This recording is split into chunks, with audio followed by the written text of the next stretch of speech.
Yeah, welcome. I wanted to start my presentation with a more contentious subject and saying NFTs are not art anymore.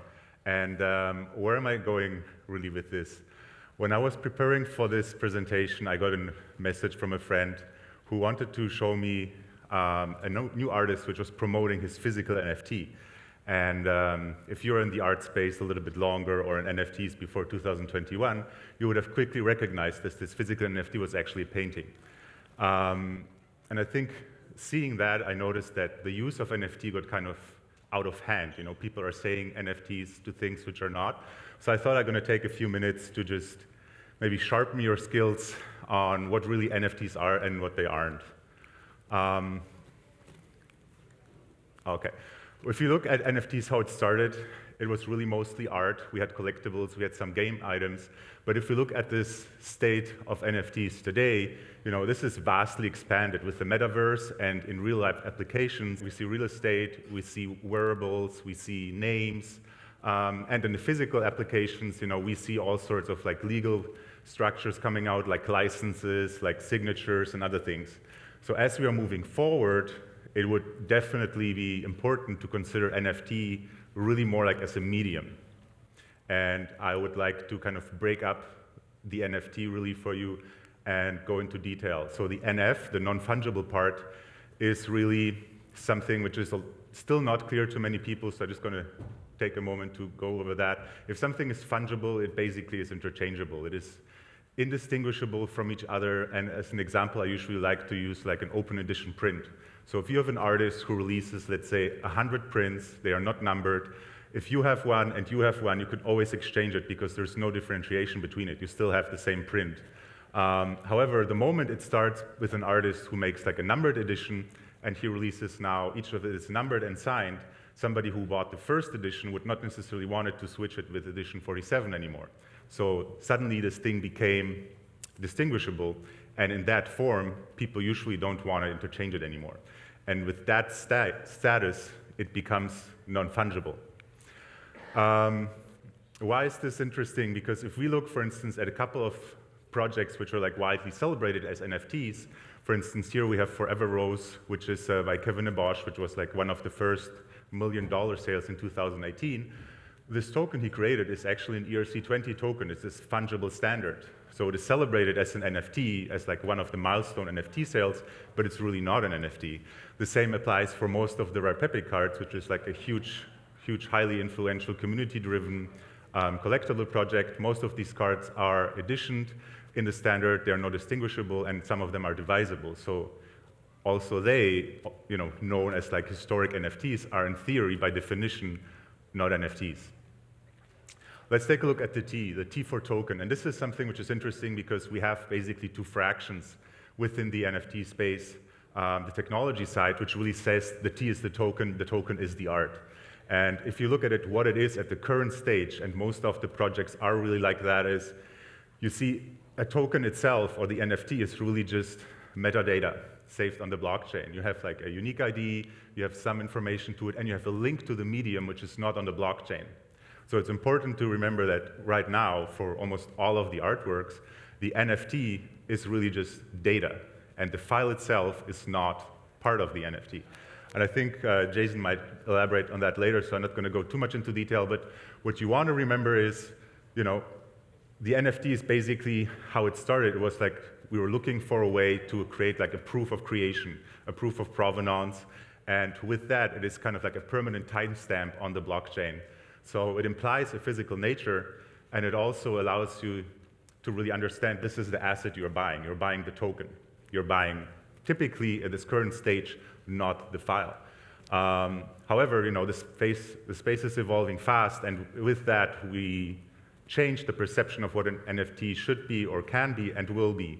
So, you know, while it might change in the near future, at this current stage, it is still in this kind of mythology. And why is this important?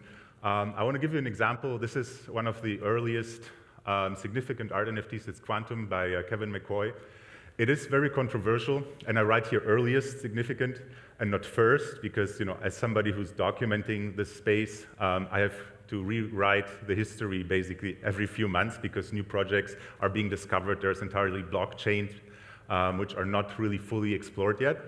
But it is definitely one which is very significant. So this NFT was created in 2014, and when it was created, it was really like very, very ahead of its time.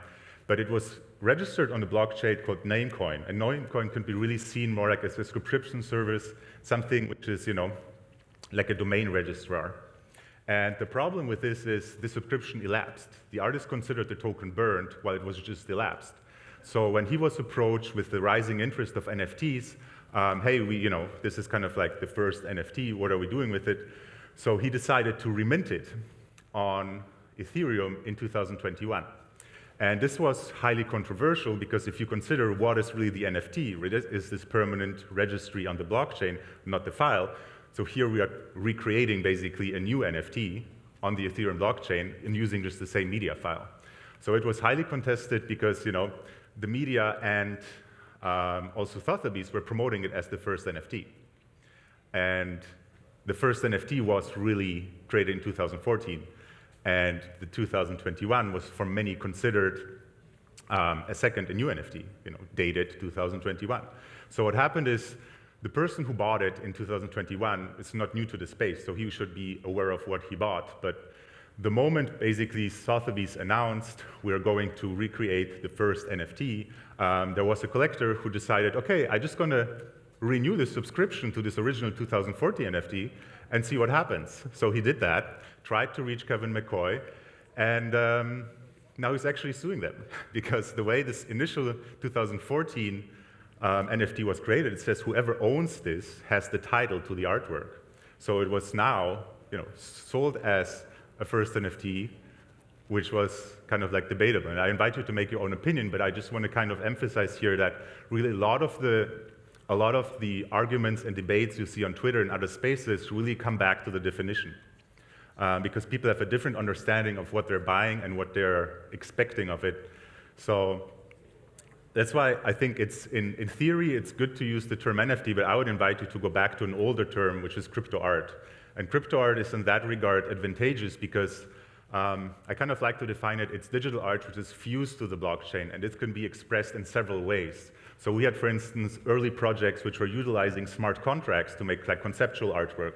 Ria Myers, for instance, is one of the very, very first artists who was really paving the path towards where we are now. And she created a piece which is it or is art? And it was a smart contract, and you would trigger a transaction, and the smart contract would basically switch from is art, is not art. Then you have projects by Kevin Bosch, for instance. He made a coin, a physical coin, which was like challenging the idea of values, but it's a fungible tokens. So crypto art, would in this definition also capture basically fungible tokens, and of course what we consider today art NFTs, because I think it's important that we add when we talk about NFTs these days, that is art NFTs. This is, for instance, the Homer Pepe card. This is one of the few 7 cards, I believe, which are really just like in existence, which have an edition of 1. And it was one of the most notable sales in 2018 because it was really one of the sales which brought NFTs into the media. It sold, I think, for around 40,000 back in 2018.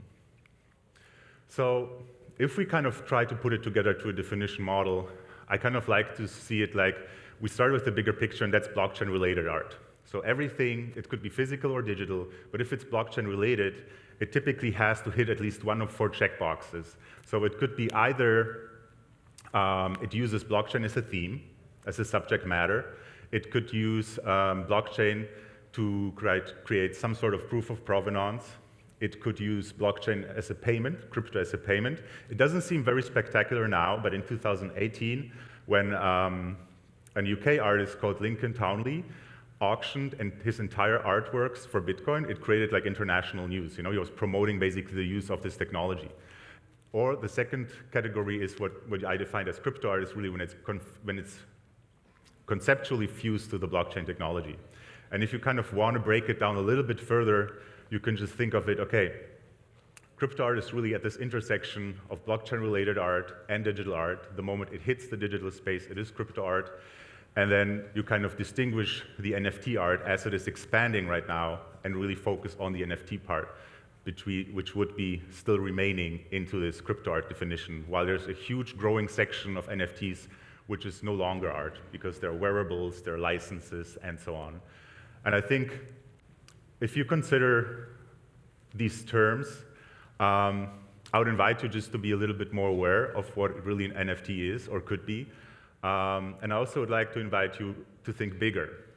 There was huge projects in the past which used the blockchain in a capacity which is much, much broader and wider. You know, we had artists exploring the blockchain with the breath, or artists which were exploring the blockchain with their buttocks, with the famous butt chain, which used basically the profile of your rear to create a physical continuation of the blockchain.